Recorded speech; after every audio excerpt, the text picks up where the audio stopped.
सभी को नमस्कार। आज हम देखेंगे कंसिक्वेंशियल लॉस पॉलिसी से रिलेटेड पहला क्वेश्चन मैंने नोट किया हुआ आगे।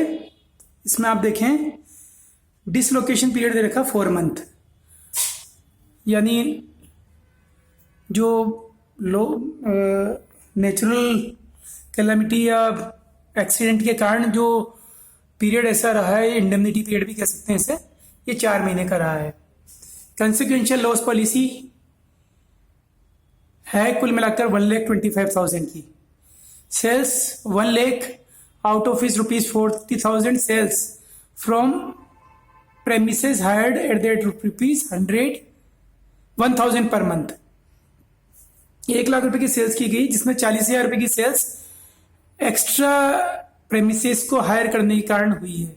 जिस प्रेमिसेस में आग लगी थी वहां की बजाय अलग जगह प्रेमिसेस हायर की गई और वहां से सेल्स की गई 40,000 रुपए की। Savings of insured standing charges at the rate of 6,000 per annum. Sale in same period last year 3 lakh. Same period last year का मतलब है पिछले 4 महीने, जिन 4 महीनों में इंडेमनिटी पीरियड रहा है, सेम पीरियड लास्ट ईयर का, उसमें 3 लाख रुपए की सेल्स हुई थी। Upward trend 10%. Sale for 12 months immediately preceding the date of fire was ₹10 lakh.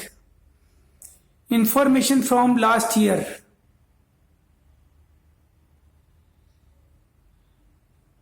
Last year's P&L account. Sales है 9 lakh rupees, net profit 1 lakh, standing charges 1 lakh, out of which ₹20,000 uninsured. इसका मतलब है कि 1 लाख रुपए जो स्टैंडिंग चार्जेस थे लास्ट ईयर की P&L account में, उसमें से 20,000 अनइंश्योर्ड थे। इसका मतलब इंश्योर्ड स्टैंडिंग चार्जेस हैं 80,000। क्वेश्चन में पूछा गया है कैलकुलेट अमाउंट ऑफ क्लेम। अब यहाँ हम कैलकुलेशन शुरू करेंगे। जैसे कि आपको पहले डिस्कशन किया था अपन ने, सबसे पहले करेंगे calculation of amount of short sales. Step first, calculation of amount of short sales. Short sales के जो अमाउंट कैलकुलेट करेंगे, इसके लिए हमें करना क्या है कि जो इंडेमनिटी पीरियड है उसमें एक्चुअल सेल्स जो होनी चाहिए थी उसके मुकाबले वास्तव में कितनी सेल्स हुई उसका डिफरेंस निकालेंगे। तो यहां आप देखें कि लास्ट ईयर जो सेम पीरियड में सेल्स हुई थी 3 लाख रुपीस। देखिए sale in same period last year 3 lakh rupees. तो ये हम लेंगे यहां पर previous year sales during the indemnity period.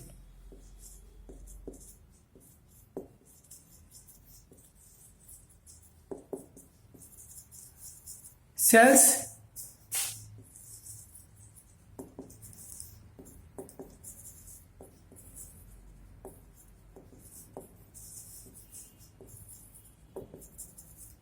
Indemnity period कुल मिलाकर कितनी थी प्रीवियस ईयर की इंडेमनिटी पीरियड से रिलेटेड जो पीरियड था लास्ट ईयर का, उसमें सेल्स थी 3 लाख रुपीस। अब इसमें अपवर्ड ट्रेंड है 10%। तो यहां 10% जो अपवर्ड ट्रेंड है उसका करेंगे, ऐड करेंगे 10% अपवर्ड ट्रेंड या इंक्रीजिंग इन सेल्स।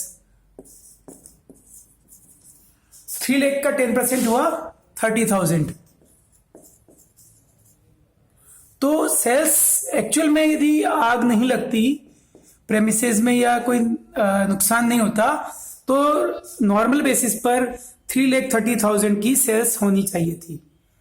लेकिन एक्चुअल में सेल्स कितनी हुई? Sales ₹1 lakh, out of which 40,000 sales from premises hired at the rate of ₹1,000 per month. तो एक्चुअल में इस इंडेमनिटी पीरियड में जो सेल्स हुई, sales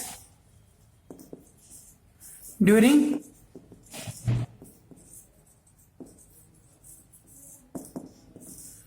indemnity period, indemnity period की जो सेल्स है वो कुल मिलाकर है 1 लाख रुपीस। तो यहां पर जो शॉर्ट सेल्स है वो रहेगी 2,30,000। ठीक है, अब इसमें आपको देखना क्या है, सेकंड कैलकुलेशन। सेकंड जो रहेगा वो रहेगा calculation of gross profit ratio.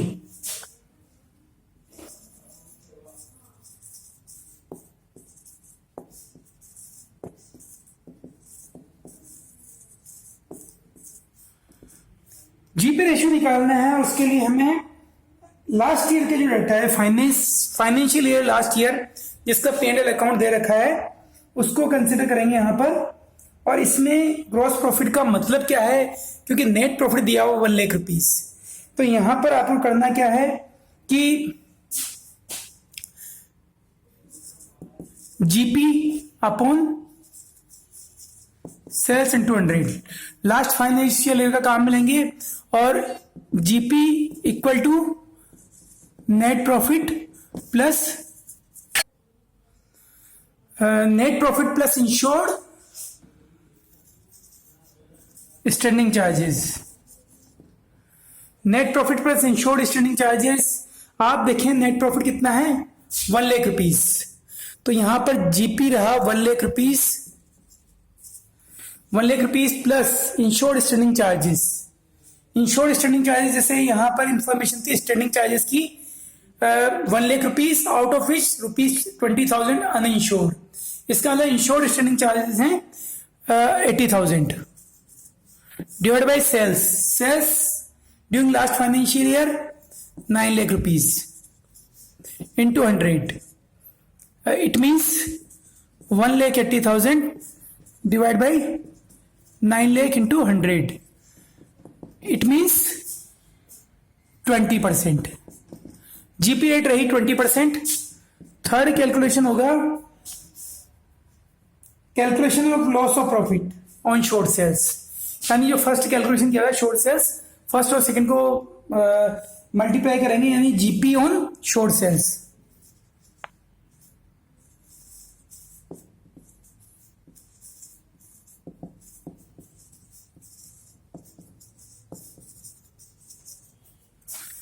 Short sales पर जीपी कैलकुलेशन शॉर्ट सेल्स है 2,30,000, ठीक है, और जीपी रेट है 20%, तो 2,30,000 into 20% equal two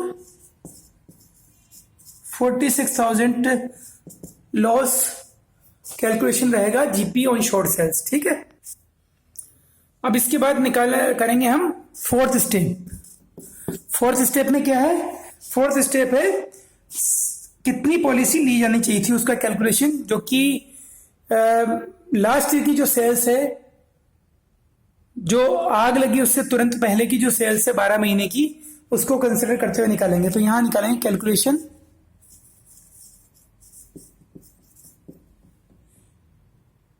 of amount of policy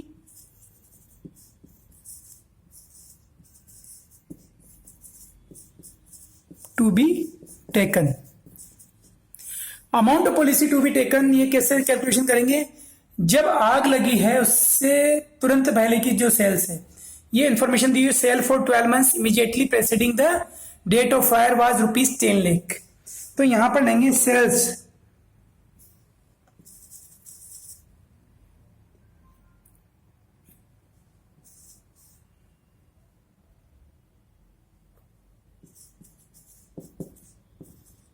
twelve months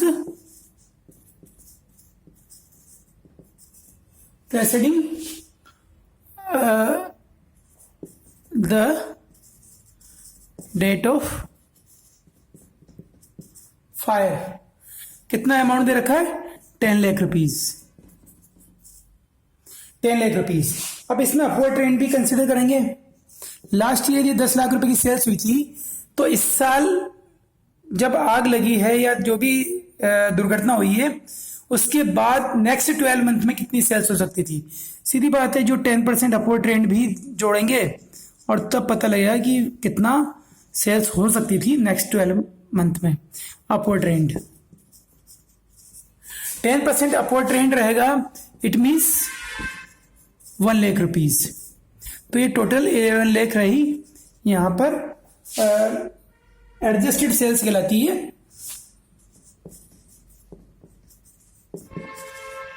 adjusted sales 11 lakh. अब ये सेल्स एक्चुअल में उस अमाउंट को शो कर रही है जो कि जिस दिन इंडेमनिटी पीरियड शुरू हुआ है उससे नेक्स्ट 12 मंथ में कितनी सेल्स होती।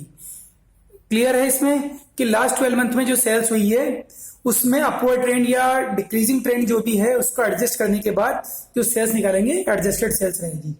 इसमें आप देखें कि जीपी का कितना नुकसान हुआ। जीपी ऑन एडजस्टेड सेल्स,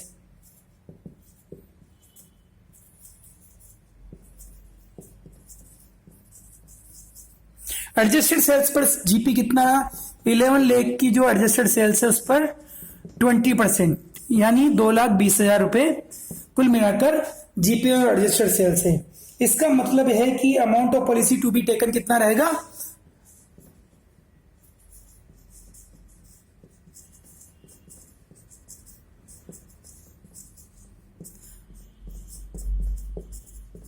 जो नेक्स्ट ईयर में 12 महीने में जो सेल्स हुई थी उस पर जो प्रॉफिट होता उसके लिए उतनी पॉलिसी जरूर लेनी चाहिए थी, कंसिक्वेंशियल लॉस पॉलिसी। लेकिन कंसिक्वेंशियल लॉस पॉलिसी 2,20,000 रुपए की बजाय आप देखें कितनी ली हुई है, 1 लाख रुपीज। कंसिक्वेंशियल 1,25,000। तो ये शॉर्ट पॉलिसी ली हुई है, जितनी रिक्वायर्ड थी 2,20,000 की रिक्वायरमेंट थी लेकिन उससे कम पॉलिसी ली है, इसलिए यहां पर एवरेज क्लोज अप्लाई होगा। लेकिन एवरेज क्लोज अप्लाई करने से पहले यहां पर जैसे मैंने बताया था कि जो वर्किंग कॉस्ट जो है उसका भी एडजस्टमेंट होता है, तो हम यहां इस टॉपिक में इस पॉइंट में देखेंगे किस तरह से होगा। इसमें 3 पॉइंट दे रखे हैं। फर्स्ट तो एक्चुअल एक्सपेंसेस कितने हुए हैं additional, working expenses, additional working expenses कितने में है इंडेमनिटी पीरियड में। केवल इंडेमनिटी पीरियड के लिए क्लेम होता है ये, तो इंडेमनिटी पीरियड में कुल मिलाकर एक्चुअल वर्किंग एक्सपेंसेस कितने हुए हैं आप देखें। ये जो प्रेमिसेस हायर की थी 1,000 पर मंथ पर और डिसलोकेशन पीरियड 4 मंथ था, तो इसको यहां पर अपन देखें 4 month at the rate of 1,000, it means 4,000 actual expenses, जो एक्चुअल वर्किंग एक्सपेंसेस हुए थे during the indemnity period. Second portion जो रहेगा वो रहेगा profit on increase in amount of sales, profit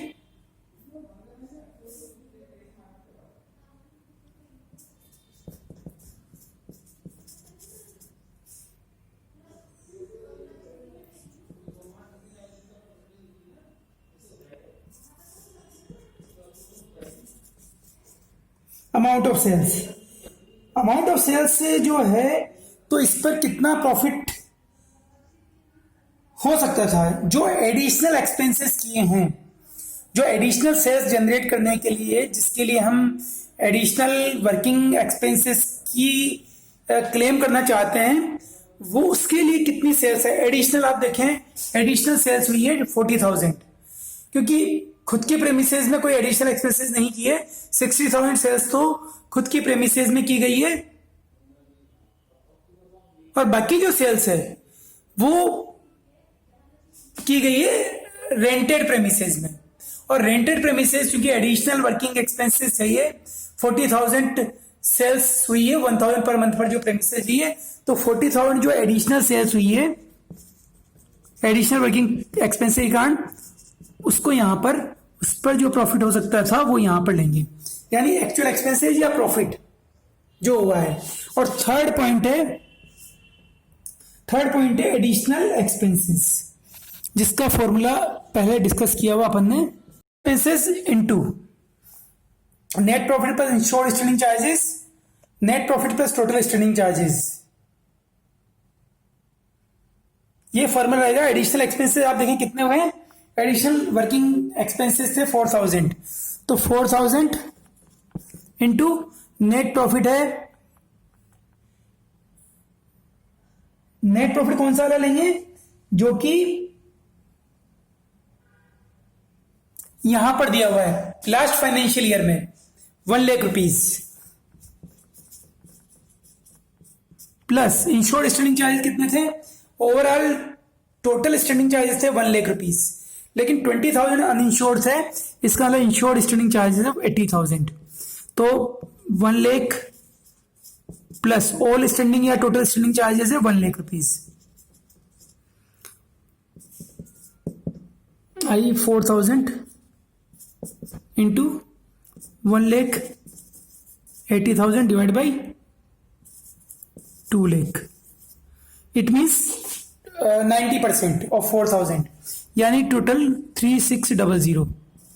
in जो तीनों पैरामीटर कैलकुलेशन किए हैं वर्किंग, ये एक्चुअल में हेडिंग्स डालना रहेगा, इसमें हेडिंग्स में डाल देता हूं यहां पर, ये रहेगा calculation of amount of claim for working capital, additional cost of working या एडिशनल वर्किंग कॉस्ट।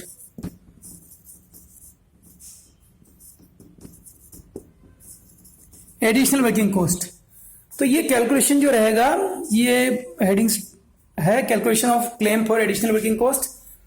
3 पैरामीटर रहेंगे, actual expenses, additional profit, additional sales के कारण जो एडिशनल प्रॉफिट जनरेट हुआ वो, और तीसरा फॉर्मूला लगाएंगे additional expenses into net profit plus insured standing charges divide by net profit plus total standing charges. Out of 3 lowest जो अमाउंट रहेगा वो यहां पर एडिशनल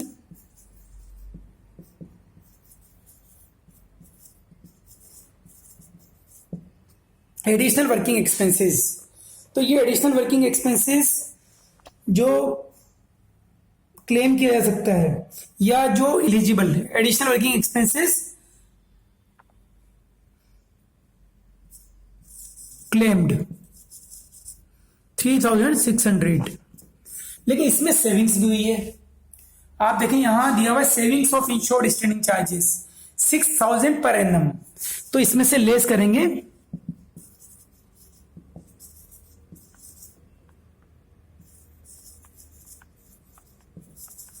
इंश्योर्ड स्टैंडिंग चार्जेस की जो सेविंग हुई है 6,000 पर एनम के हिसाब से है, यानी 4 महीनों में जो इंडेमनिटी पीरियड उसमें 2,000 कुल मिलाकर इंश्योर्ड स्टैंडिंग चार्जेस की सेविंग हुई है। तो क्लेमेबल अमाउंट 1,600 रहेगा। तो ये इंक्रीज्ड वर्किंग कैपिटल की जो रहेगी क्लेम, ये वर्किंग कैपिटल का क्लेम किया, वर्किंग एक्सपेंसेस का क्लेम किया 3,600, सेविंग्स हुई 2,000, और तो 1,600 जो है ये claim for increase in working cost.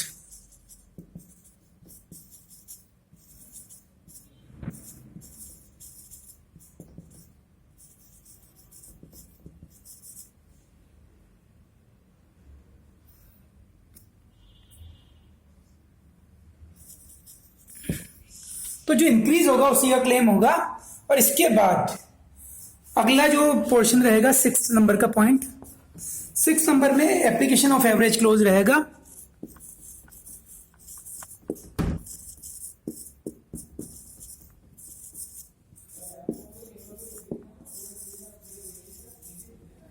Average close का एप्लीकेशन करेंगे तो अमाउंट ऑफ क्लेम कितना रहेगा,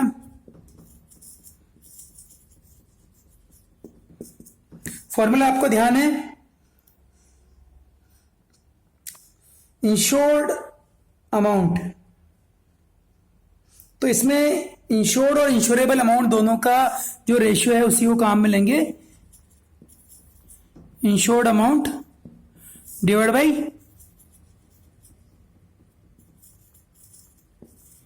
इंश्योरेबल अमाउंट। अब इंश्योर्ड और इंश्योरेबल अमाउंट है, इसमें नॉर्मली तो लॉस ऑफ प्रॉफिट करते हैं, लेकिन लॉस ऑफ प्रॉफिट के साथ साथ इसमें एड होगा loss of profit plus claim for increased working cost.